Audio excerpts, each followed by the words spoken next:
गुरुर्ब्रह्मा गुरुर्विष्णु गुरुर्देव महेश्वर गुरु साक्षात् परम ब्रह्म तस्मै श्री गुरवे नमः। श्रीमद् भगवद गीता षष्ठ अध्याय श्लोक संख्या 28।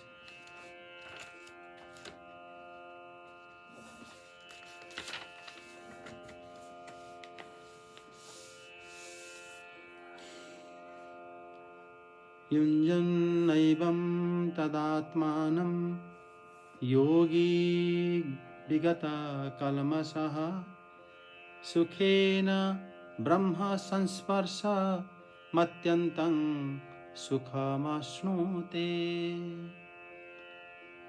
युञ्जन्नैवं सदात्मानं योगी विगतकल्मषः सुखेन ब्रह्म संस्पर्शमत्यन्तं सुखमश्नुते।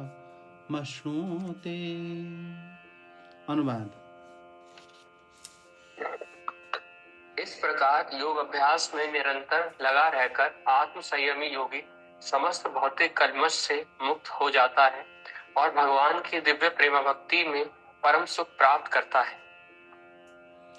यह अध्याय ध्यान योग अध्याय है। ध्यान योग में पहले हम सुन रखे हैं ध्यान कैसे किया जाता है। उसमें भी अनासक्त भाव को श्री भगवान यहाँ पर बताए हुए हैं। विगत कल्मषः, यहाँ पर ये अंतिम श्लोक आ गया है। ये है 28 श्लोक। वो कहते हैं कि इस प्रकार विगत कल्मषः योगी सदा एवं आत्मनम्। विगत कल्मष मतलब पाप रहित।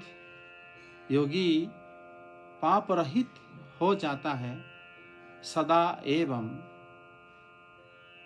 हमेशा ही। आत्मनम युंजन, योगस्थ करके ही वो क्या होता है, पाप रहित हो जाता है। सुखे न ब्रह्म संस्पर्श, सुखे न परम ब्रह्म की प्राप्ति। ब्रह्म संस्पर्श मतलब परम ब्रह्म की प्राप्ति करके अनायास ही अत्यंतम सुखम अश्नुते, बहुत सुख उसको मिलता है। ये श्री भगवान इस श्लोक में श्री अर्जुन जी को बता रहे हैं। श्रीधर स्वामीपाद बताते हैं कि यहाँ पर ततश्च कृतार्थ भवति, यहाँ पर जो योगी होता है वो बड़ा कृतार्थी हो जाता है। इसीलिए श्री भगवान यहाँ पर कहते हैं कि युंजन मतलब योगस्थ, जो योगी, जो योग को अभ्यास करता हुआ जन, वही जन जो है बड़ा कृतार्थी हो जाता है। उसका सदा ही उसका मन बस में रहता है।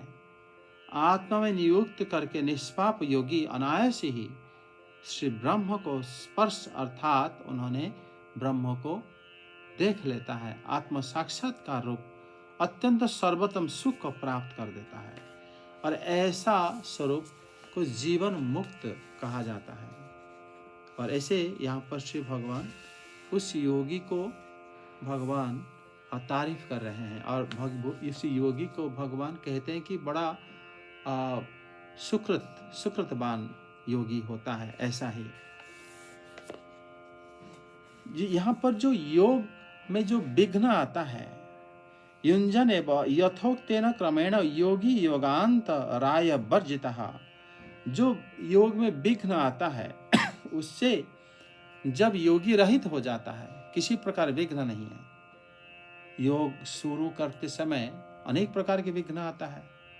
आजकल की विघ्न तो शुरू हो जाता है, कहाँ क्या खाएंगे, कहाँ रहेंगे, कहाँ योग कैसे सीखेंगे, ये सब विघ्न तो शुरू से स्टार्ट हो जाता है। यहाँ पे पहले तो लोगों को खाने पीने का कोई दिक्कत नहीं होती थी और जगह की दिक्कत नहीं होती थी। उनका दिक्कत होता था स्वर्ग से अप्सरा आते थे तब दिक्कत होती। यहाँ पर तो शुरू से दिक्कत स्टार्ट हो जाता है।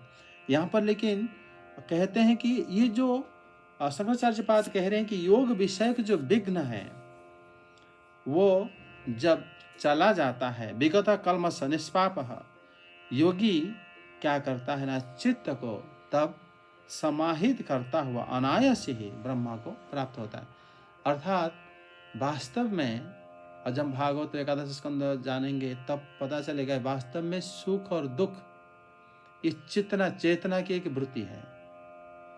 हम कहते हैं बहुत गर्मी लग रहा है, भूख लग रही है, हम ये काम नहीं कर पा रहे, हम यहाँ पर ध्यान नहीं कर लगा पा रहे, ये वास्तव में मन और चेतना इसकी वृत्ति है।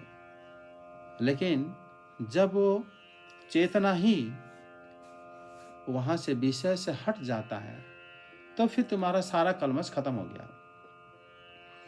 उसी समय ही अनायास ब्रह्म को प्राप्त हो जाता है और उत्कृष्ट सुख का भी प्राप्त होता है।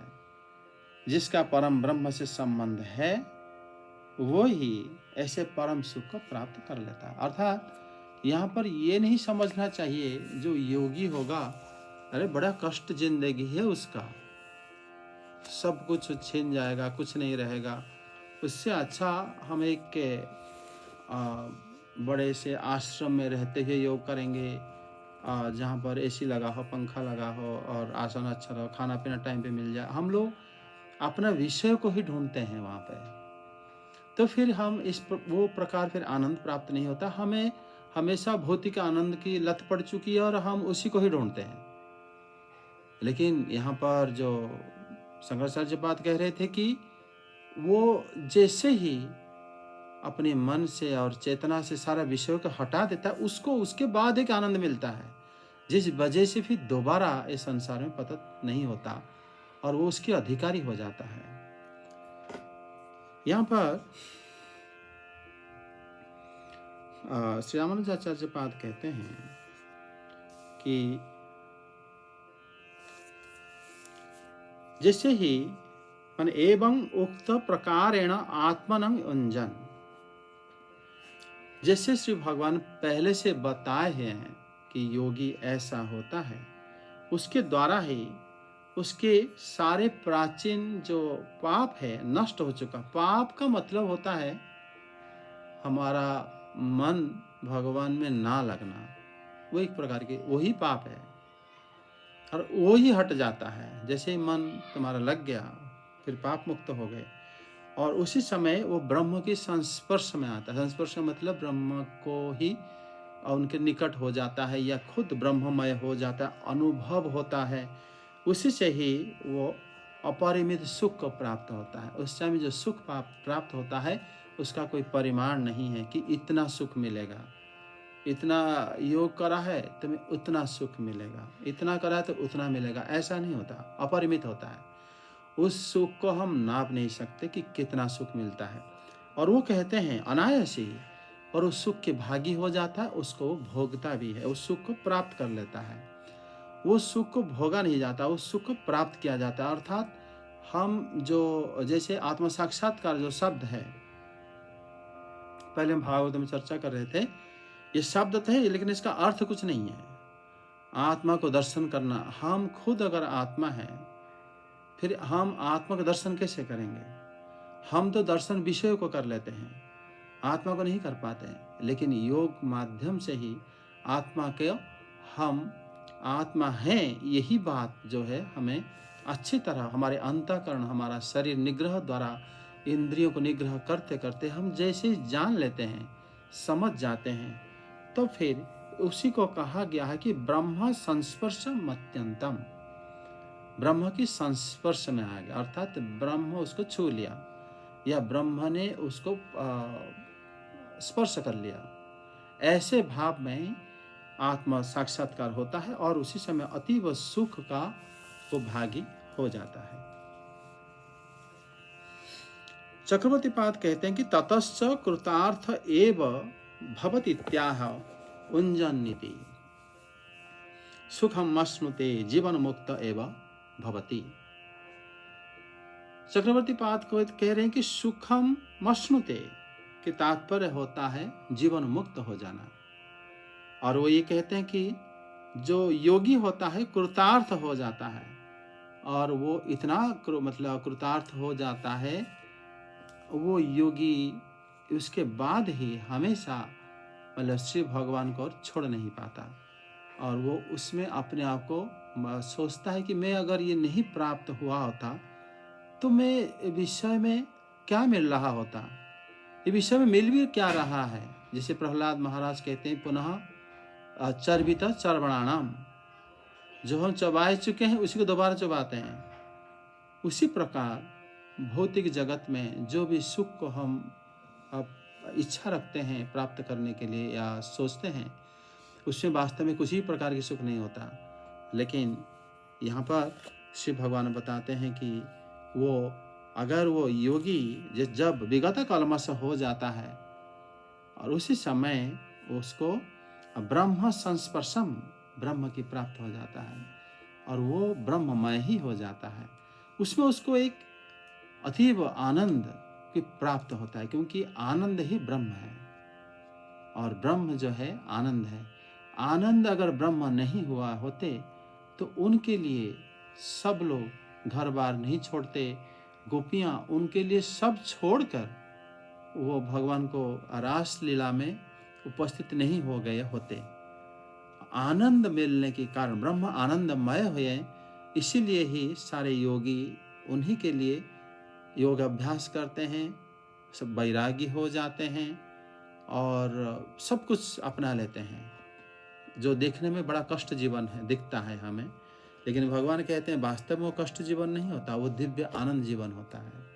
और हम विषय में हमेशा हमारा बुद्धि रहने के कारण हम देखते हैं अच्छे कपड़ा नहीं पहना है और उसको गर्मी लग रहा होगा, देखो बाहर बैठा है, उसको क्या खाना भी अच्छा नहीं मिल रहा है, ठंड में भी देखो कुछ हम लोग कितना आराम से रह रहे हैं, वो नहीं रहे। हम इसी को ही आराम, इसी को ही हम सुख समझते हैं, लेकिन योगी सुख कुछ और समझता है। वास्तव में हमारा शरीर जो जो सुख के आदि हो चुका है, वो सुख वास्तव में सुख नहीं है, एक धोखा होता है। और हम वो धोखा ऐसा है कि हम एक दिन बचपन से बूढ़े हो गए, बूढ़े होने के बाद भी हमारे आंखों में चश्मा लग गया, लेकिन देखने की इच्छा कम नहीं हुई। धीरे धीरे सुन नहीं पा रहे हैं, फिर भी मशीन लगा के हम परनिंदा या दूसरी चीज सुनने के लिए हमारी इच्छा रहता है। शरीर हमारा पचा नहीं पाता खाना को, फिर भी हमारा बहुत प्रकार के स्वाद आज भी उसका तृप्त नहीं हुआ। वास्तव में एक धोखा टाइप का है। और इसीलिए जो भी इससे योग को अभ्यास करता है, वो अपने आप ही एक ऐसा स्थिति में पहुंचता है जो कि श्री भगवान बताते हैं, उसको आनंद मिलता है। और आनंद के आगे और कुछ नहीं होता, क्योंकि ये जगत में सब लोग आनंद के लिए ही कार्यरत हैं और आनंद पाने के लिए ही सब प्रकार की कामों में सब लोग व्यस्त रहते हैं। और आनंद कहीं मिलता है तो फिर उसी समय सब कुछ कोई भी छोड़ सकता है। इसलिए यहाँ पर श्री भगवान के ये श्लोक बड़ा महत्वपूर्ण है और ऐसा ही इसके अर्थ को सारे महात्मा लोग भी बड़े सुंदर ढंग से बताए हैं, सब समझ गए होंगे। इसलिए यहाँ पर भगवान बताते हैं, इस प्रकार पाप रहित योगी मन को निरंतर ही योगनिष्ठ करते करते अनायास ही ब्रह्म प्राप्ति रूपक सुख को प्राप्त हो जाता है और जीवन से मुक्त हो जाता है। जब तक ब्रह्म प्राप्ति नहीं हुए, जब सुख प्राप्त नहीं होगा, तो फिर जीवन मुक्त हम नहीं हो सकते, ऐसा इस श्लोक में कहा गया है। और जीवन मुक्त उसी में अपने आप कामना की मुक्त, कामना तुम्हें ग्रास नहीं कर पाएगा, तुम किसी भी प्रकार की इच्छा तुम्हारे अंदर अपने आप रहेगा ही नहीं और किसी भी प्रकार की दुख तुम्हें सता ही नहीं पाएगा, तभी फिर हमको ब्रह्म ही स्पर्श कर लेगा, फिर हम तभी आनंदमय जीवन में ही व्यतीत हो पाएंगे। जय जगन्नाथ, हरि बोल।